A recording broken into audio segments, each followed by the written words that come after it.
ఈ మధ్యకాలంలో ఇంటర్నెట్లో బాగా వైరల్ అవుతున్న టాపిక్ ఏంటి అంటే UGC act or UGC bill.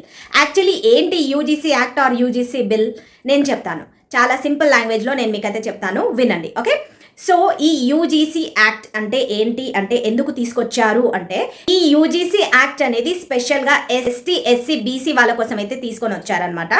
ఎందుకు అంటే క్యాస్ట్ డిస్క్రిమినేషన్ అంటే క్యాస్ట్ని తక్కువ చేసి మాట్లాడడం తగ్గించాలి అని చెప్పి ఈ యాక్ట్ అయితే తీసుకొని వచ్చారు. ఓకే, సో మనం చాలా మట్టుకు చూస్తూ ఉంటాం కాలేజెస్లో కానీ యూనివర్సిటీస్లో కానీ ఆర్ ఎక్కడైనా కానీ క్యాస్ట్ని తక్కువ చేసి చాలామంది మాట్లాడుతూ ఉంటారు, అంటే క్యాస్ట్ని డిస్క్రిమినేట్ అంటూ చేస్తూ ఉంటారు. ఓకే, సో వాళ్ళ కోసం అది తగ్గించాలని చెప్పి ఈ యాక్ట్ని అయితే తీసుకొని రావడం జరిగింది. ఓకే, సో ఇప్పటి నుంచి ఎవరైనా క్యాస్ట్ డిస్క్రిమినేట్ చేసి మాట్లాడితే వాళ్ళపైన అయితే కేసు అయితే ఫైల్ అవుతుంది. ఓకే, సో ఫర్ ఎగ్జాంపుల్ ఎవరైనా నిజంగానే మాట్లాడారు అనుకోండి, సో వాళ్ళపైన కేసు అంటూ ఫైల్ అవుతుంది అండ్ అది కోర్టుకు అయితే వెళ్తుంది. సో విత్ ఇన్ 24 అవర్స్లో ఆ పర్సన్ ఎవరిపైన అయితే మనం కేసు వేస్తామో ఆ పర్సన్ వెళ్ళి అక్కడ ప్రూఫ్ అన్నది చేసుకోవాలి, నిజంగానే అతను క్యాస్ట్ డిస్క్రిమినేట్ చేసి మాట్లాడారా లేదా అని చెప్పి. ఓకే, సో అక్కడ నిజంగానే మీరు మాట్లాడినట్టయితే మీకు 10 years జైలు శిక్షతో పాటు మరిన్ని కఠినమైన శిక్షలు కూడా అమలు చేస్తారనమాట. ఓకే, మీరు నిజంగానే క్యాస్ట్ డిస్క్రిమినేట్ చేసి ఉంటే.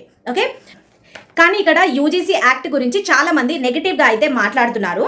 ఏంటి అంటే యూజీసీ యాక్ట్ని లైక్ రాంగ్గా యూజ్ చేస్తారేమో అని. ఓకే, ఫర్ ఎగ్జాంపుల్ నేను ఎస్టీ ఎస్సీ అనుకోండి, ఎవరైనా నా మీద క్యాస్ట్ని ఇట్లా డిస్క్రిమినేట్ చేసి మాట్లాడుతున్నారు అని నేను ఎవరిపైన కేసు ఫైల్ చేశాను అనుకోండి. ఫైల్ చేస్తే నేను ఫైల్ చేసేసాను, చేసిన తర్వాత వాళ్ళని కోర్టుకు అయితే పిలుస్తారు. పిలిచిన తర్వాత వాళ్ళు నిజంగానే అన్నారా లేదా అని అక్కడైతే ప్రూఫ్ అవుతుంది. ఓకే, సో ప్రూఫ్ అయితే గనక వాళ్ళకి శిక్ష అంటూ ఉంటుంది.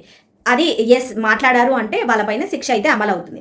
లేదు వాళ్ళు నిజంగా మాట్లాడలేరు అని అక్కడ గిన్నాక ప్రూఫ్ అయితే వాళ్ళని వదిలేస్తారు, కేసు వేసిన వాళ్ళని వదిలేస్తారు. ఓకే, సో ఇక్కడ వాళ్ళ పేరు మీద అయితే ఒక కేసు అంటూ వచ్చేస్తుంది కాబట్టి వాళ్ళకి బ్యాడ్ నేమ్ అంటూ రావడం జరుగుతుంది. ఓకే, సో ఇలా దీన్ని యూజ్ చేసుకొని ఎవరి మీద పడితే వారి మీద ఇట్లా క్యాస్ట్ డిస్క్రిమినేట్ చేశారు అని చెప్పి ఎవరి మీద పడితే వాళ్ళ మీద కేసులు వేసేస్తారు అన్న భయంతో, లైక్ అమాయకులను ఎవరైనా ఇరికిస్తారేమో అన్న భయంతో లైక్ అందరు చాలా మంది నెగిటివ్గా దీన్ని మిస్యూజ్ చేస్తారు, నెగిటివ్గా యూజ్ చేస్తారు. దీనైతే ఈ యాక్ట్ని అయితే వద్దు అని చెప్తున్నారు అనమాట.